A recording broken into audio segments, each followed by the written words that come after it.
Plano de contratação anual, que é uma figura importante do ponto de vista do robustecimento do ideal de planejamento, ele vem, mas ele se revela facultativo. E aí nós já temos um primeiro problema, né?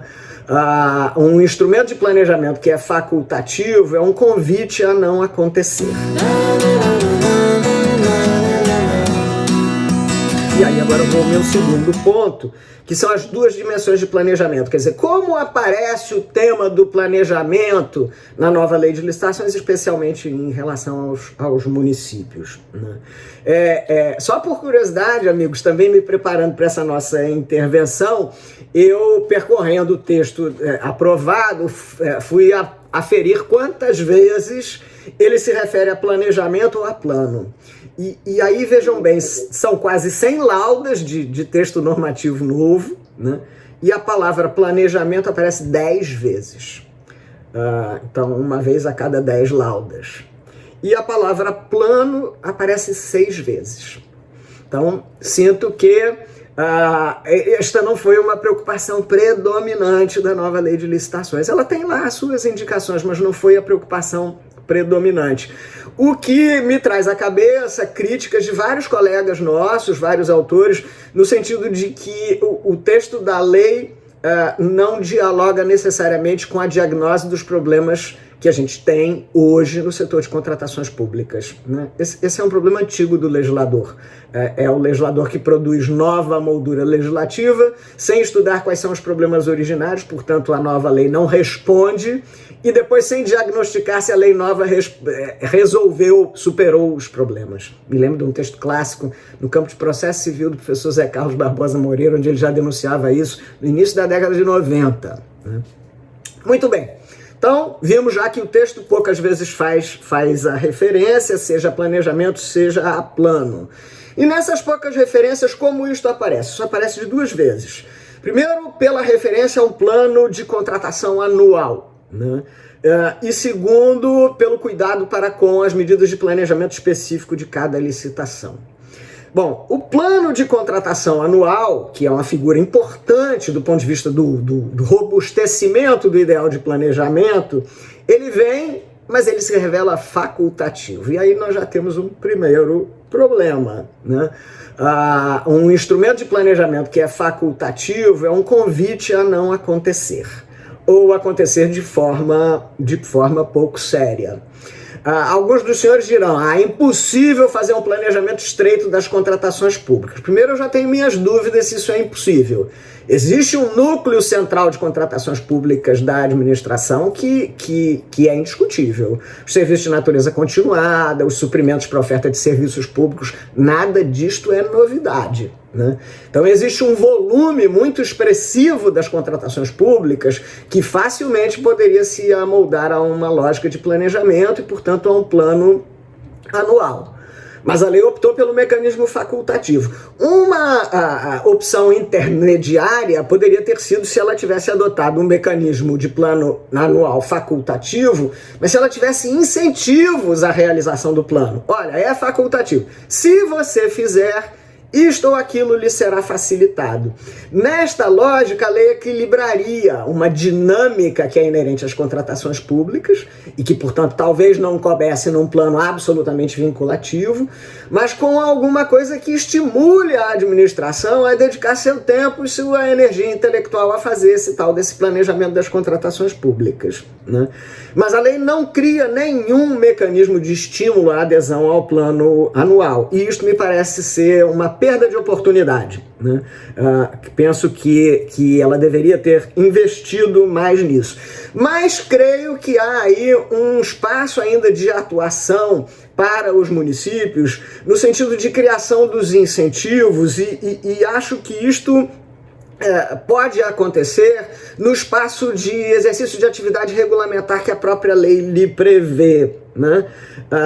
Então pense bem, lá o artigo 12.7 da nova lei de licitações, falando já da figura do plano anual, talvez, e remetendo a regulamentação da sua elaboração a cada entidade federada, talvez aí seja um momento para a gente trabalhar com presunções, no sentido de que, se a sua contratação estiver no plano anual, isto lhe facilitará, estabelece uma presunção de que há compatibilidade com, sei lá, LDO, e, enfim, trabalhar com presunções para que torne atrativo que a administração pública inclua as suas contratações neste plano anual, se dedique à elaboração do plano anual.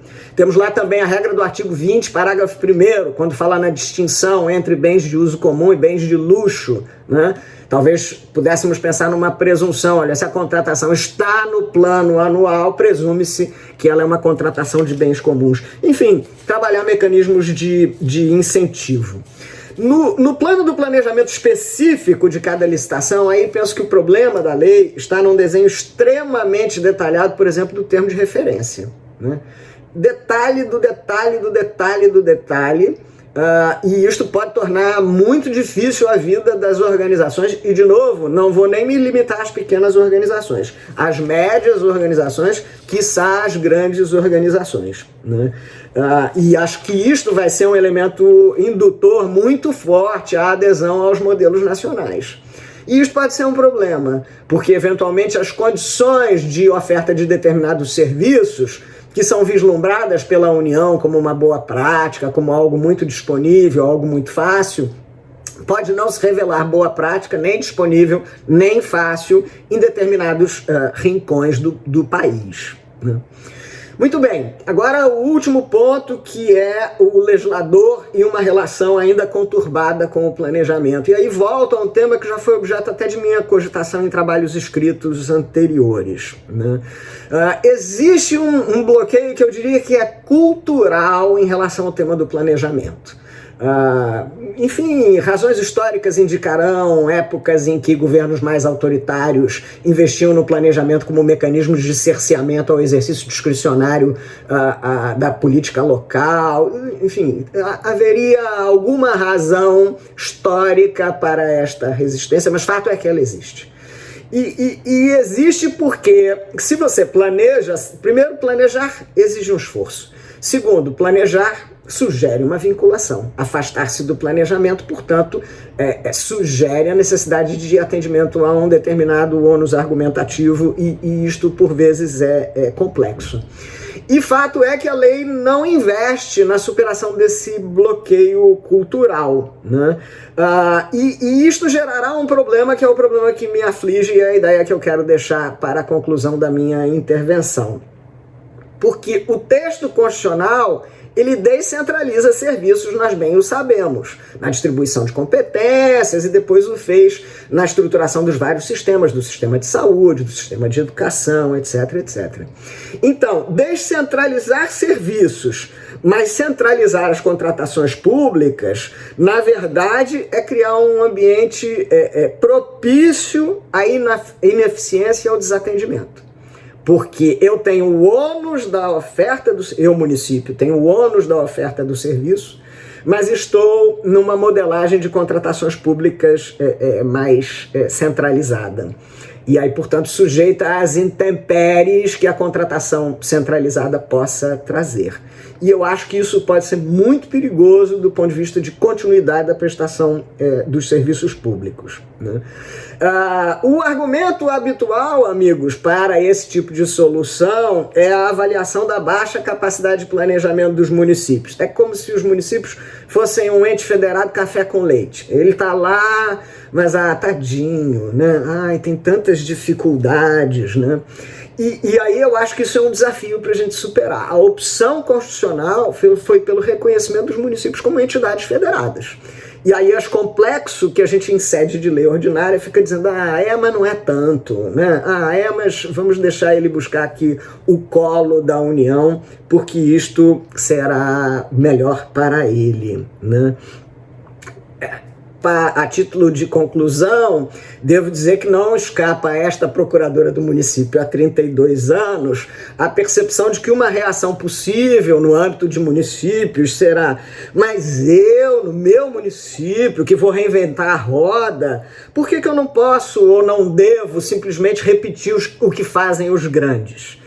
E aí, em relação a essa provocação, eles deixam a frase de Bonnie Blair. Bonnie Blair diz o seguinte: Todas as vezes que você compete com os melhores, isso se torna para você um processo de aprendizado.